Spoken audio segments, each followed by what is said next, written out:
Hello my dear students. मैं हूं engineer Thakur और आप देख रहे हैं मेरे YouTube channel Arvind Thakur sir classes. आज के जो वीडियो है केमिकल काइनेटिक्स के एक बहुत इंपॉर्टेंट टॉपिक पे है, जिसको हम लोग बोलते हैं मल्टीपल फर्स्ट ऑर्डर रिएक्शन। इसमें first order reaction more than one first first order reaction होगा साइमल्टेनियसली। यह टॉपिक जो है स्पेशली हमारा जेई के लिए और नीट में भी आता है। सिंपल क्वेश्चन आता है नीट में और जेई में, लेकिन जेई एडवांस में इस पे बहुत अच्छा क्वेश्चन आता है। इसलिए इस टॉपिक को जब डिराइव करूंगा तो उसमें काफी इंटीग्रेशन और डिफरेंशियल इक्वेशन का यूज करूंगा। तो जितने भी स्टूडेंट नीट वाले होंगे और जेई वाले होंगे उनको केवल फॉर्मूला से मतलब है, डेरिवेशन कैसे हो रहा है बहुत ज्यादा इंपॉर्टेंस उनके लिए नहीं है।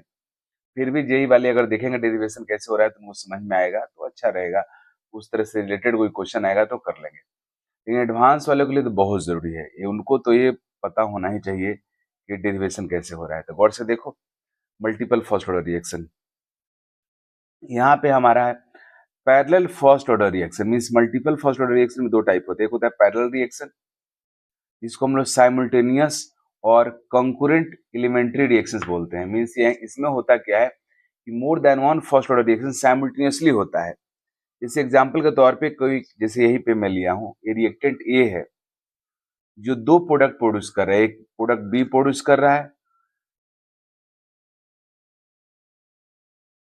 और दूसरा प्रोडक्ट हमारा सी प्रोड्यूस कर रहा है। दो दो प्रोडक्ट प्रोड्यूस कर रहे हैं साइमल्टेनियसली। अगर दो दो प्रोडक्ट प्रोड्यूस कर रहा है तो दोनों ही रिएक्शन साइमल्टेनियस होगा। मींस ए का बी में कन्वर्सन और ए का सी में कन्वर्सन दोनों एक साथ हो रहा है। तो इस तरह के फर्स्ट ऑर्डर रिएक्शन को बोलते हैं साइमल्टेनियस और कंकरेंट फर्स्ट ऑर्डर रिएक्शन, और पैरेलल भी कहा जाता है। पैरेलली दोनों रिएक्शन हो रहा है। यहाँ पे मैं लिख भी दिया हूं।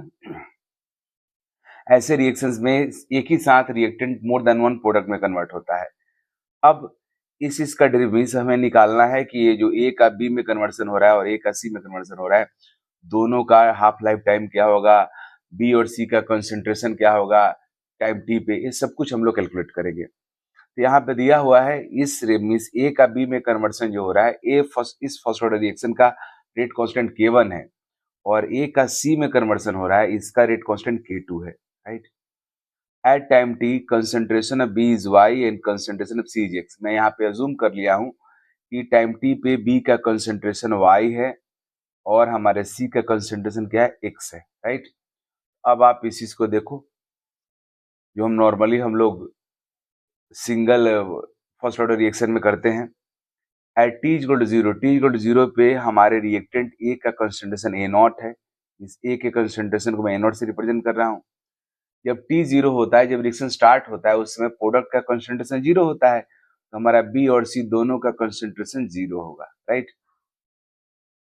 But at time T, at time T पे तुम्हारा बी और सी दोनों होगा। तो यहाँ मैं मान लिया, जूम कर लिया हूँ कि टाइम टी पे बी का कंसंट्रेशन वाई है और सी का कंसंट्रेशन एक्स है। इसका मीनिंग हुआ कि बी और सी दोनों मिलाकर एक्स प्लस वाई हो गया। तो टी टाइम पे प्रोडक्ट का कंसंट्रेशन एक्स प्लस वाई है। तो टी टाइम पे रिएक्टेंट का कंसंट्रेशन कितना होगा, तो आप सब जानते हो रिएक्टेंट का इनिशियल कंसंट्रेशन ए नॉट है और टी टाइम पे x plus y reactant product में कन्वर्ट हो चुका है। तो रिएक्टेंट बचा कितना है, तो A naught minus x plus Y.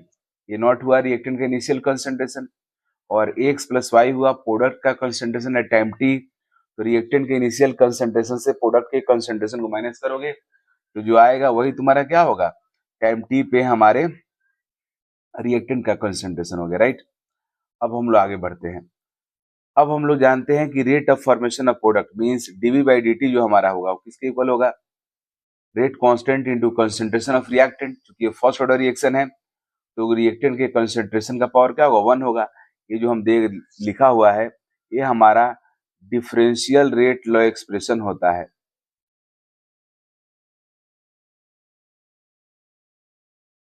तो डीवी बाई डी हमारा किसके इक्वल होगा, K1 कंसंट्रेशन ऑफ ए के, right. Similarly DC by D भी हमारा होगा K2 कंसंट्रेशन ऑफ ए के, क्योंकि ये ही रिएक्टेंट है। दोनों का रेट कांस्टेंट अलग अलग है तो रिएक्शन के दोनों का रेट ऑफ फॉर्मेशन अलग अलग होगा, लेकिन हमारा रिएक्टेंट का कंसंट्रेशन दोनों में सेम रहेगा क्योंकि रिएक्टेंट यही, बी के लिए भी रिएक्टेंट यही है और सी का भी रिएक्टेंट यही है। हो गया।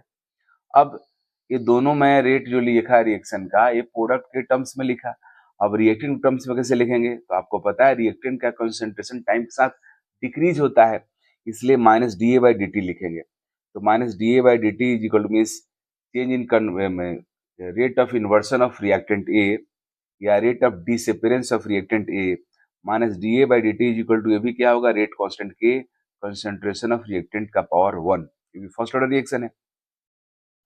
चूंकि हमारा ए बी में भी कन्वर्ट हो रहा है और ए सी में भी कन्वर्ट हो रहा है, ए का बी में कन्वर्सन का रेट कांस्टेंट K1 है और ए के सी में कन्वर्सन का रेट कांस्टेंट K2 है, तो ए का जो डिसअपीयरेंस का रेट होगा फर्स्ट ऑर्डर, उसका रेट कांस्टेंट K1 K2 नहीं होगा, उससे अलग होगा, क्योंकि ये हमारा बी और सी दोनों में कन्वर्ट हो रहा है, इसलिए उसको मैं क्या मान लिया हूँ, K मान लिया हूँ।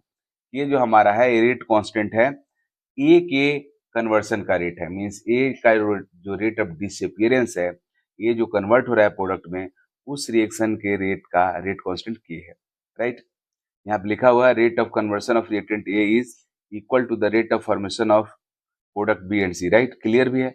Means rate of conversion of reactant A जो होगा वो इक्वल होगा प्रोडक्ट बी और प्रोडक्ट सी के दोनों के रेट ऑफ फॉर्मेशन के सम के, क्योंकि यही तुम्हारा बी में भी कन्वर्ट हो रहा है, यही तुम्हारा सी में भी कन्वर्ट हो रहा है। हाँ, यहाँ पे लगे हाथ एक और मैं डेरिवेशन कर लिया हूँ। इक्वेशन हमारा, इक्वेशन फर्स्ट एंड सेकंड को यूज करो, फर्स्ट में सेकंड से डिवाइड करो तो क्या हो जाएगा, लेफ्ट साइड में हो जाएगा dB by D T by dC by D T, और राइट साइड में चूंकि दोनों में रिएक्टेंट का कंसंट्रेशन हमारा रिएक्टेंट ए ही है, ये कैंसिल हो गया तो क्या बचेगा, K1 by K2। Means rate of formation of B by rate of formation of C is equal to होगा K1 by K2, means rate of formation उसके रेट कांस्टेंट के रेशियो के इक्वल होगा, राइट। अब हम लोग आगे बढ़ते हैं।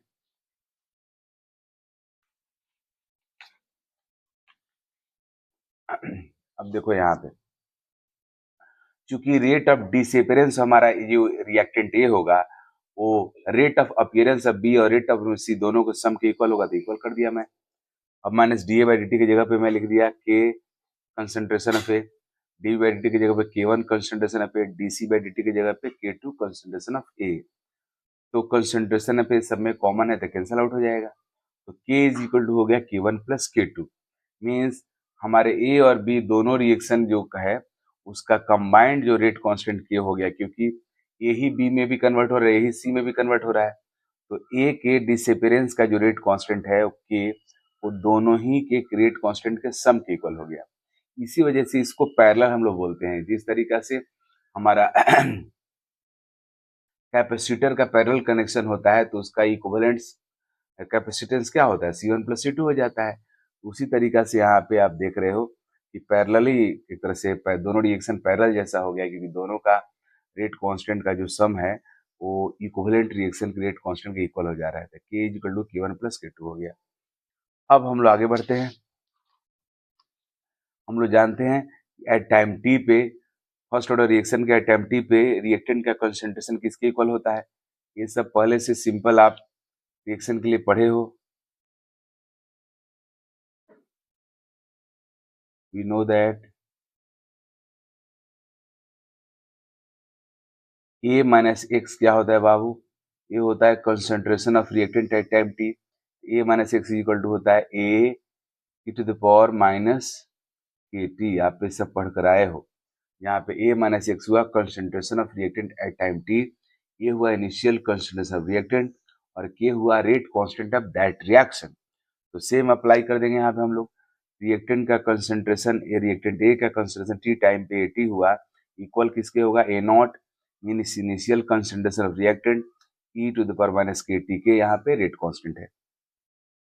अब चूंकि के का जो वैल्यू है K1 प्लस K2 के इक्वल है, इसलिए हम लोग यहाँ पे A T is equal to A naught E to the power minus K1 plus K2 कर देंगे, right, K1 plus K2 T हो गया।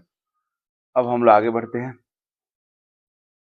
Calculation of concentration of product B at time T, means हमें प्रोडक्ट बी और product C का concentration at time T निकालना है। तो पहले से हमें पता है dB by D T is equal to K1A। अब इसको हम लोग क्या करेंगे कि dB बाई डी टी तो इस तरह से लेफ्ट वैसे ही रह गया, राइट साइड में K1A की जगह तो हमारा ये कैलकुलेट करेंगे हम लोग कंसंट्रेशन ऑफ प्रोडक्ट बी का, तो कैसे करेंगे? तो उसके लिए पहले से हमें पता है dv by D T is equal to K1A। अब ए की जगह पे ए क्या है? Concentration of reactant A at time t. इसका वैल्यू हमें पता है A naught E to the power minus के वन प्लस के टू टी होता है। तो ए की जगह पे रख देंगे यहाँ पे A naught E to the power minus के वन प्लस के टू। ओके, अब इसको इंटीग्रेट करना है सॉल्व करने के लिए। इंटीग्रेटिंग बोथ साइड, तो चूंकि इधर साइड dt है और इस साइड भी t है हमारा, तो dt को t के साइड से ले जाएंगे हम लोग, तो dt इधर आ गया, इंटीग्रेशन दोनों तरफ साइन दे दिया।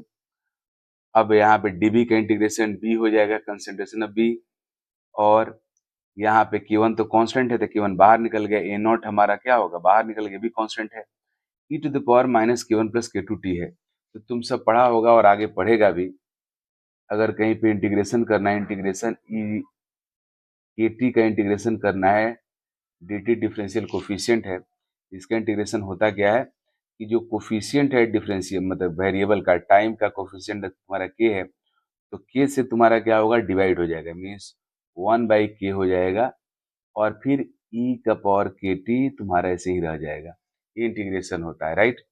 तो एक्सपोनेंशियल का अगर इंटीग्रेशन करना है तो वेरिएबल का जो कोफिशियंट होगा उससे डिवाइड हो जाएगा, और वो हमारा एज इट इज रह जाएगा। तो सेम यहाँ भी हुआ, हमारा वेरिएबल यहाँ पे टाइम है, टी है, तो इसका कोफिशियंट क्या? माइनस के वन प्लस के टू है, तो माइनस के वन प्लस के टू से डिवाइड हो जाएगा, जो नीचे आ गया यहाँ पे डिवाइड हो गया, और ई टू द पावर माइनस के वन प्लस के टू टी ऐसे एज इट इज रह जाएगा, राइट। केवल यही होता है कि जो कोफिशियंट रहता है टाइम का, मीन्स वेरिएबल का जो कोफिशियंट होता है उससे डिवाइड हो जाता है। जब हम लोग इसका डिफरेंशिएशन करेंगे तो जस्ट उल्टा होगा, उससे मल्टीप्लाई हो जाएगा, जो रूल हमारा इंटीग्रेशन का है। अब इसका लिमिट ले लिया 0 से t, टाइम का लिमिट 0 से लेकर t तक हो गया। अभी लिमिट को इसको हम लोग पुट करेंगे, लिमिट पुट करोगे bt मीन्स ये bt क्या हुआ? Concentration of product b at time t, तो k1 by K one plus के टू हो गया, और ए नॉट बाहर आ गया, 1 minus E to the power minus के वन प्लस के टू टी हो गया। ये कहाँ से आया? तो ये जो हमारा वैल्यू था इसमें लिमिट पुट करने से आया था। देख लो यहाँ पे, अगर लिमिट पुट करोगे टी की जगह पे, यहाँ पे टी की जगह पे टी रखोगे तो यही रह जाएगा सेम, लेकिन टी की जगह पे जीरो रखोगे तो टी जब जीरो हो जाएगा तो पूरा टर्म जीरो हो जाएगा, ई का पावर जीरो हो जाएगा, ई का पावर जीरो वन हो जाता है, मीन्स ये तुम्हारा वन हो जाएगा, मीन्स ये तुम्हारा होगा क्या? ई टू द पावर माइनस के वन प्लस के टू टी माइनस वन हो जाएगा। लेकिन ये माइनस बाहर साइन है, बाहर जो माइनस साइन है इससे मल्टीप्लाई करोगे तो जो माइनस वन था वो प्लस वन हो जाएगा, और एक पार्ट तुम्हारा माइनस हो जाएगा, और इसी वजह से यहाँ पे देख लो ये माइनस खत्म हो गया यहाँ का, K one by K one plus के टू हो गया, और ए नॉट हो गया 1 minus E to the power minus के वन प्लस के टू टी हो गया। ये हमारा हुआ concentration of product at time T. ये पार्ट जो होता है हम लोग पहले से पढ़े हुए हैं, जो कहीं भी जो यहाँ पे मैं दिखाया था, ये होता है concentration of reactant at time T. अगर एक्स निकालना हो तो एक्स किसके इक्वल होगा? एक्स इक्वल होता है ए माइनस एक्स के। एक्स क्या होता है? Concentration of product at time t. तो इसका वैल्यू किसके इक्वल होगा? एक्स इक्वल होगा, ए यहाँ से कॉमन हो जाएगा, और 1 minus E to the power minus के टी होता है concentration of product at time T, right. तो इसी कॉन्सेप्ट को हम लोग यूज करके यहाँ पे डायरेक्टली लिख देंगे, राइट। तो यह हमारा ए नॉट हुआ है इनिशियल कंसंट्रेशन ऑफ रिएक्टेंट, और 1 minus E to the power K T हमारा हो गया। ये हमारा हो गया concentration of product at time T, और प्रोडक्ट का कंसंट्रेशन एट टाइम टी कितना है? एक्स प्लस वाई है, क्योंकि एक्स माने हम लोग सी का और वाई माने हैं बी का, तो एक्स प्लस वाई हो गया। तो हमारा फॉर्मूला क्या गया? बीटी क्या हुआ? Concentration of product B is equal to K one by K one plus के two X plus Y, means X plus Y जो टोटल प्रोडक्ट है उसमें K one by K one plus के two से multiply कर दो, आ जाएगा B का कंसंट्रेशन। सिमिलरली जिस तरीका से बी में हमारा के वन ऊपर है क्योंकि बी का रेट कॉन्स्टेंट के वन है, और के वन प्लस के टू से डिवाइड कर दिया, उसी तरीका से सी का कंसंट्रेशन निकालोगे तो के टू ऊपर हो जाएगा, के वन प्लस के टू से डिवाइड हो जाएगा, टोटल प्रोडक्ट तो आपके एक्स प्लस वाई है ही। अब इन दोनों को कंसंट्रेशन रेशियो निकालो तो क्या आ जाएगा? के वन बाई के टू आ गया, राइट। डिवाइड करो, के वन बाई के टू हो गया। तो यही फॉर्मूला आपका काम का है, मीन्स नीट एग्जाम में इसी फॉर्मूला से क्वेश्चन आता है ऑलमोस्ट, राइट।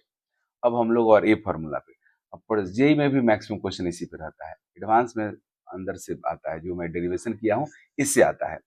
अब यहाँ पे हम लोग परसेंटेज जब भी निकालेंगे, परसेंटेज जब भी इन प्रोडक्ट प्रोडक्ट मिक्सचर, तो परसेंटेज निकालने का सिंपल तरीका, अगर बी और सी के कंसंट्रेशन रेशियो तुम्हारा K1/K2 है, तो अगर बी का परसेंटेज निकालना है मतलब क्या हुआ, बी के कंसंट्रेशन को ऊपर रखेंगे, टोटल से डिवाइड करेंगे, 100 से मल्टीप्लाई करेंगे तो क्लियर हो गया। वो हमारा रेशियो वही है, तो K1 ऊपर हो जाएगा, K1 प्लस K2 से डिवाइड करेंगे, 100 से मल्टीप्लाई कर देंगे। सी का परसेंटेज निकालना होगा तो K2 ऊपर रखेंगे, K1 प्लस K2 से डिवाइड करेंगे, 100 से मल्टीप्लाई करेंगे। इस तरीका से हमें अगर रेट कांस्टेंट केवल पता है पैरेलल रिएक्शन का, तो हम लोग पता कर सकते हैं कि बी और सी प्रोडक्ट में कौन कितना परसेंट फॉर्म होगा। ओके जी, अब इसे ग्राफिकल रिप्रेजेंटेशन देखते हैं। रिएक्टेंट का कंसंट्रेशन तो पक्का टाइम के साथ डिक्रीज होगा, दिख रहा है कंसंट्रेशन इस एक्सिस पे रखा हुआ टाइम है। जब टी जीरो होगा उस समय रिएक्टेंट का कंसंट्रेशन मैक्सिमम होगा, ए नॉट है। When time is going on concentration of reaction keeps decreasing, and जैसे जैसे टाइम बढ़ रहा है वैसे बढ़ रहा है, घट रहा है। और जब टी टेंस टू हमारा इन्फिनिटी होगा तब जाकर के रिएक्टेंट का कंसंट्रेशन जीरो होगा। ये फर्स्ट ऑर्डर रिएक्शन का कभी भी कंसंट्रेशन जीरो नहीं हो सकता है फाइनाइट टाइम में, क्योंकि फर्स्ट ऑर्डर रिएक्शन में हाफ लाइफ टाइम और टाइम होता है जितना टाइम में 50% रिएक्टेंट प्रोडक्ट में कन्वर्ट हो जाता है। मीन्स 50% टाइम में, मतलब हाफ लाइफ टाइम में हमारा रिएक्टेंट का जो कंसंट्रेशन है वो अपना ओरिजिनल का 50% हो जाता है। और कभी भी नॉन जीरो वैल्यू का हाफ जीरो हो नहीं सकता है। इसलिए फर्स्ट ऑर्डर रिएक्शन टेक्निकली कभी कंप्लीट नहीं होगा थ्योरेटिकली, बट प्रैक्टिकली कंप्लीट हो जाता है, क्योंकि तुमने देखा है 10 टी हाफ में 99.9% रिएक्शन कंप्लीट हो जाता है। लेकिन हमें थ्योरेटिकली दिखाना होगा कि फर्स्ट ऑर्डर रिएक्शन है तो रेट कौन हमारा रिएक्शन का जो रेट है हमारा वो ये कंसंट्रेशन जो होगा और रिएक्टेंट का जीरो कब होगा, जब टी टेंड्स टू इन्फिनिटी होगा। इसलिए ग्राफ हमारा अप्रोचिंग हो गया किसके टाइम के, टाइम एक्सिस के पैरेलल हो गया। अब प्रोडक्ट का देखते हैं, तो प्रोडक्ट बी प्रोडक्ट सी दोनों टाइम के साथ इंक्रीज होगा, तो यहाँ पे वो दिख रहा है बढ़ रहा है दोनों। लेकिन रेट कांस्टेंट चूंकि जिसका ज्यादा होगा उसका फॉर्मेशन ज्यादा होगा, इसलिए K2 अगर K1 से ग्रेटर होगा तो K2 ग्राफ ऊपर होगा, तो सी का प्रोडक्ट वाला ग्राफ ऊपर होगा, बी वाला ग्राफ नीचे होगा। तो जिसका रेट कांस्टेंट ज्यादा होगा उसका फॉर्मेशन ज्यादा होगा, इसलिए उसका ग्राफ इस तरह से ऊपर हो गया। ओके, यह था हमारा parallel reactions of first order, जिसको हम लोग कॉन्करेंट भी बोलते हैं। अब इस पे क्वेश्चन कैसे आता है, अब क्वेश्चन आने से पहले देख लो यहाँ पे ओवरऑल हाफ लाइफ टाइम निकालना है। T half life time of combined parallel reaction, ये दोनों ही रिएक्शन का ओवरऑल हाफ लाइफ टाइम क्या होगा, तो overall T half is equal to होगा तुम्हारा 0.693/K1 + K2, क्योंकि हमारा जो रिएक्टेंट का प्रोडक्ट में कन्वर्सन हो रहा है उस रिएक्शन का रेट कांस्टेंट K है और K इक्वल होगा K1 + K2 के। तो रिएक्टेंट के प्रोडक्ट में कन्वर्सन जो हुआ वो ओवरऑल रिएक्शन हुआ, तो उसका हाफ लाइफ टाइम जो होगा उसमें हम लोग 0.693/K के जगह K यूज करेंगे, K इक्वल होता है K1 + K2 के। अब इस तरह से अगर क्वेश्चन तुम्हारे एग्जाम में आए, find overall T half of these first order reactions, दिया हुआ है ए, बी में कन्वर्ट हो रेट कौन K1 है, ए सी में कन्वर्ट K2 है, और इसका T1 हाफ लाइफ टाइम है और इस सी का हमारा T2 हाफ लाइफ टाइम है, सी वाला रिएक्शन का। तो हम लोग लिख सकते हैं we know that K equivalent is equal to K1 + K2। हमारा ओवरऑल जो K होता है दोनों K रेट कांस्टेंट के सम के इक्वल होता है, तो K इक्विवेलेंट को आप क्या लिख सकते हो, ln2/T हाफ, ये ना हमारा होता है हाफ लाइफ टाइम जो हमारा है T हाफ जो हमारा होता है किसके इक्वल होता है, ln2 का वैल्यू ही 0.693 होता है, राइट। ln2/K होता है हमारा half life time first order reaction का, राइट। तो इसलिए जब K हमारा निकालना हो तो ln2 हाफ लाइफ टाइम हो जाएगा, तो यहाँ पे ln2/T half overall reaction, K1 की जगह पे लिखोगे ln2/T half of conversion of A to B, and K2 की जगह पे लिखो ln2/T half means conversion of A to C। तो इस तरीका से आप लिख सकते हो। अब सब में ln2 कॉमन है तो ln2 कॉमन ले लो, तो 1/T half overall reaction is equal to 1/T half, मतलब T1 T2 दिया हुआ है, तो फर्स्ट रिएक्शन ए का बी में कन्वर्सन का हाफ लाइफ टाइम T1 हुआ और ए का सी में कन्वर्सन का हाफ लाइफ टाइम T2 हुआ। तो यह हाफ लाइफ टाइम में रिलेशन हुआ, ये हमारा हुआ मतलब ओवरऑल रिएक्शन का हाफ लाइफ टाइम ये हुआ, फर्स्ट रिएक्शन का हाफ लाइफ टाइम ये हुआ, सेकंड रिएक्शन का हाफ लाइफ टाइम। इस तरह से बहुत सारे क्वेश्चन एग्जाम में आता है, कर सकते हो। अगर मान लो इस तरह कोई रिएक्शन है जहाँ पे ए बी में कन्वर्ट हो रहा है, बी बी में कन्वर्ट हो रहा है, बी इसका कोफिशिएंट हो गया, और ए का सी में कन्वर्जन हो रहा है, सी सी हो रहा है, राइट। तो इस केस में अगर आपसे बोलता है बी और सी के प्रोडक्ट का रेशियो क्या होगा, तो वही होगा। क्योंकि यहाँ पे बी का कोफिशिएंट स्मॉल बी है, तो यहाँ पे के वन के साथ बी के वन हो जाएगा। यहाँ सी का कोफिशिएंट स्मॉल सी है, तो के टू के साथ सी के टू हो जाएगा। तो ये आप रिलेशन यूज करके बना सकते हो क्वेश्चन, राइट। इस तरह से यहाँ भी लिखा हुआ है, जब टी जीरो होगा तो reactant concentration A B C, जब टी जीरो होगा तो रिएक्टेंट का कंसंट्रेशन ए नॉट है हमारा, और प्रोडक्ट का जीरो जीरो होगा। लेकिन एट टाइम टी पे अगर प्रोडक्ट का, अगर रिएक्टेंट का हमारा जो कन्वर्सन है बी और सी दोनों में हो रहा है, तो अगर मान लो रिएक्टेंट बी में कन्वर्ट हुआ एक्स और सी में कन्वर्ट हुआ वाई, तो रिएक्टेंट बचा कितना, A naught minus x minus y. लेकिन अगर ए का एक्स कन्वर्ट हो रहा है बी में, तो एक्स फॉर्म नहीं होगा, क्योंकि यहाँ पे कोफिशिएंट बी है, तो बी एक्स फॉर्म होगा। ए का कन्वर्सन, ए का वाई मोल अगर सी में कन्वर्ट हो रहा है, तो बैलेंस केमिकल रिएक्शन के अकॉर्डिंग यहाँ पे सी वाई मोल फॉर्म होगा सी का। ओके।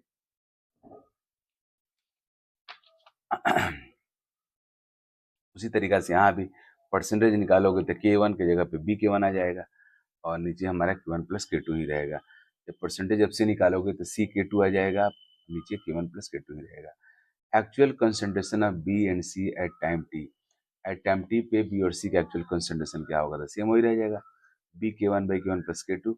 और ये हमारा जो प्रोडक्ट एक्स प्लस वाई है, एक्स प्लस वाई मीन्स ये प्रोडक्ट का कंसंट्रेशन एट टाइम टी है, मल्टीप्लाई करेंगे प्रोडक्ट का जो कंसंट्रेशन है उसमें बी के one by K one plus के टू से मल्टीप्लाई करेंगे, आ जाएगा बी के कंसंट्रेशन। क्यों? क्योंकि इतना परसेंट हमारा बी है, किसी का परसेंटेज पता है तो एक्चुअल निकालने के लिए क्या करेंगे, जैसे मान लो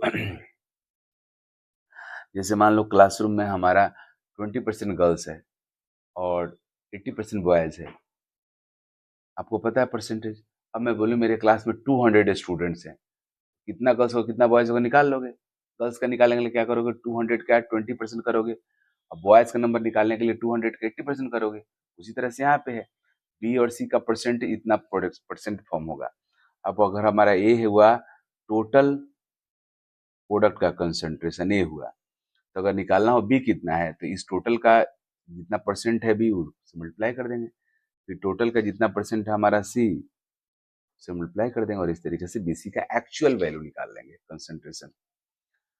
तो हमारा एक क्वेश्चन यहाँ पे दिख रहा है कि ए का बी में टू बी कन्वर्सन हो रहा है, टू बी में ए थ्री सी में कन्वर्ट हो रहा है, ए डी में कन्वर्ट हो रहा है, रेट कांस्टेंट का के वन के टू के थ्री अलग अलग है।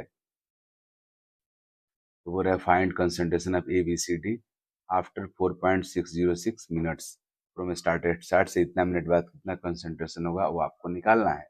ओके। अब यहाँ पे के वन के टू के थ्री का रेशियो दिया हुआ है 1:3 एंड के वन इक्वल टू इतना दिया हुआ है, इसके बेसिस पे वो करना है, इस क्वेश्चन को आप बना सकते हो। डाउट होगा तो अगली वीडियो में इस क्वेश्चन को डिस्कस कर दूंगा मैं। उसी तरीके से यहाँ पे क्वेश्चन है, ए का बी में कन्वर्सन हुआ, रेट कांस्टेंट के वन है, ए का सी में कन्वर्सन हुआ, रेट कांस्टेंट के टू है, गिवन है। बोल रहा है फाइंड करो इनका रेशियो, तो फॉर्मूला आपको पता है, आप इससे निकाल सकते हो आराम से, राइट। ए नॉट कैंसिल हो गया, ये दोनों ऊपर नीचे हमारा ए नॉट कैंसिल हो गया, के two by K one plus के टू, ये तो डायरेक्टली भी हम लोग निकाल सकते हैं। अगर परसेंटेज निकालना हो तो इसका जो रेशियो होता है हमारा वो कितने के वन बाई के टू इक्वल हो जाता है, और परसेंटेज निकालना होगा तो उस तरीका से आप निकाल सकते हो। लेकिन अगर आपको यहाँ पे जो क्वेश्चन है इसमें अगर डेरिवेशन के अकॉर्डिंग निकालना होगा तो मैं दिखा रहा हूँ कैसे होगा यह। अब concentration of A at time t actual value निकालना होगा, तीसरे से करना होगा time t by concentration of C at time T. A है ये हो जाएगा के वन प्लस के टू बाई नीचे के टू हो गया e to the power minus 0.5 into t, क्योंकि के वन के टू वैल्यू दिया हुआ इसको यूज कर लोगे तो आ जाएगा एक्सप्रेशन। अब concentration of A t by concentration of C, A और सी के कंसंट्रेशन का रेशियो ये हमारे निकाल रहे हैं हम लोग, तो इसको सॉल्व करना मैथमेटिकल, किस तरीके से सॉल्व करेंगे आपको बताया जा रहा है। टी का वैल्यू यहाँ पे दिया हुआ, टी का वैल्यू 1.386 है, दिया हुआ है टी यहाँ पे, आफ्टर इतना मिनट फ्रॉम स्टार्ट टाइम दिया हुआ है, यार देख रहे हो आप, टाइम दिया हुआ है। इसी टाइम को हम लोग यूज करेंगे यहाँ पे टी की जगह पे। अब इसको सॉल्व करने के लिए e to the power minus 0.5 t से मल्टीप्लाई कर दिया सब में टोटल में, तो तुम्हारे 0.5 0.3 अलग हो गया, ये e to the power minus 0.5 इतना है, और into e to the power minus 0.5 इतना हो गया, इससे मल्टीप्लाई किया गया, फिर ऊपर नीचे सेम से मल्टीप्लाई किया गया, फिर इसको सॉल्व करोगे तो 0.5 ये तुम्हारा कैंसिल हो गया, ए प्लस है और ए माइनस है, खत्म हो जाएगा, ऊपर 0.5 हो गया, नीचे 0.3 हो गया, और ये तुम्हारे नीचे हो जाएगा e टू द पावर, इसको मल्टीप्लाई करोगे तो आपका आ जाएगा e to the power 0.5 into 1.386 minus 1 हो गया, ऊपर हो गया डेसिमल दोनों तरफ है हटा दिया, 5/3 इंटू 2 माइनस 1 हो गया। अब 2 माइनस 1 ये हम लोग कैसे लिए थे, इन दोनों को तुम मल्टीप्लाई करोगे, यहाँ पे देख लो, t half is equal to ln 2 by k, ln 2 का 0.693 बाई के हुआ, ln 2 का वैल्यू 0.693 हुआ, मीन्स ln 2 का वैल्यू 1.386/2 हो गया, राइट। तो ये तुम्हारा जो देख रहे हो 1.386/0.5, ये तुम्हारा क्या हो जाएगा, ये हो जाएगा 1.386/2 हो जाएगा, इन दोनों का प्रोडक्ट, राइट। ये जो पावर है इसका, ये किसके इक्वल हो गया, ln 2 के इक्वल हो गया। तो e to the power ln 2 अगर कहीं पे होगा तो 2 हो जाएगा, क्योंकि ये भी एक्सपोनेंशियल है और ये भी तुम्हारा एक्सपोनेंशियल है, तो e to the power ln 2 का वैल्यू 2 के इक्वल हो जाएगा, राइट। कहीं भी e टू द पावर मान लो ln अगर 3 दिया हुआ है तो 3 के इक्वल हो जाएगा, राइट। तो वही तुम्हारा इसी कॉन्सेप्ट को आपको समझना है, 0.5 इंटू 1.386 जो है, इन दोनों का प्रोडक्ट तुम्हारा होगा 1.386/2, और ये e का पावर है, तो इसको आप 1.386/2 को तुम ln 2 लिख सकते हो, राइट। इसके बदले में लिखा गया ln 2, तो यहाँ पे एक स्टेप और मैं लिख दे रहा हूँ, हालांकि आप समझ रहे हो, ये तुम्हारा हो जाएगा ln 2, एक्चुअल में जो टर्म है यह e to the power ln 2 है, e to the power ln 2 तुम्हारा क्या हो जाएगा, 2 के इक्वल हो जाएगा, तो यहाँ 2 में लिख दिया, 5/3 2 माइनस 1, 2 माइनस 1 हो गया, तो concentration of reactant A by concentration reactant C is equal to हो जाएगा 5/3, दोनों कंसंट्रेशन रेशियो 5/3 आ गया। तो इस तरीका से क्वेश्चन, ऐसे इसको डायरेक्ट भी आप बना सकते थे K1 K2 के बेसिस पे, तो परसेंटेज आपका निकल सकता था, मीन्स प्रोडक्ट का रेशियो अगर आपको पता है तो आप परसेंटेज पता कर सकते हो कौन कितना परसेंट होगा, लेकिन अगर एक्चुअल रेशियो आप निकालना चाहते हो तो इस तरीका से आप कर सकते हो, ठीक है। आप परसेंटेज वाला भी निकाल कर देख लेना क्या आ रहा है उसमें। अब उसी तरीके एक बहुत कॉमन क्वेश्चन है, बाईसाइक्लोएल्केन हमारा जो है, मतलब बाईसाइक्लोहेक्सेन डिकम्पोज होकर हमारा प्रोडक्ट में कन्वर्ट होकर के साइक्लोहेक्सीन प्रोड्यूस कर रहा है, डिकम्पोज नहीं, प्रोडक्ट में कन्वर्ट हो रहा है, और एक प्रोडक्ट प्रोड्यूस कर रहा है मिथाइल साइक्लोपेंटेन, मीन्स साइक्लोहेक्सेन तुम्हारा इस साइक्लोहेक्सीन में कन्वर्ट हो रहा है, और दूसरा मिथाइल साइक्लोपेंटेन में कन्वर्ट हो रहा है, एक का रेट K1 है, दूसरे का रेट कौन सा K2 है। तो परसेंटेज ऑफ साइक्लोहेक्सेन निकालना है तो क्या करना होगा, K1/K1 प्लस K2 इंटू 100 हो जाएगा, परसेंटेज ऑफ मिथाइल साइक्लोपेंटेन निकालना होगा तो K2/K1 प्लस K2 हो जाएगा, राइट। इस तरीका से परसेंटेज आप निकाल सकते हो। तो यह हुआ हमारा किसका जी, पैरेलल, या पैरेलल रिएक्शन होगा, means more than one first order reaction, तो इस तरह का होगा हमारा। हाँ, अब सिक्वेंशियल होगा तो क्या होगा उसको अगले वीडियो में बताऊंगा। Okay, thank you.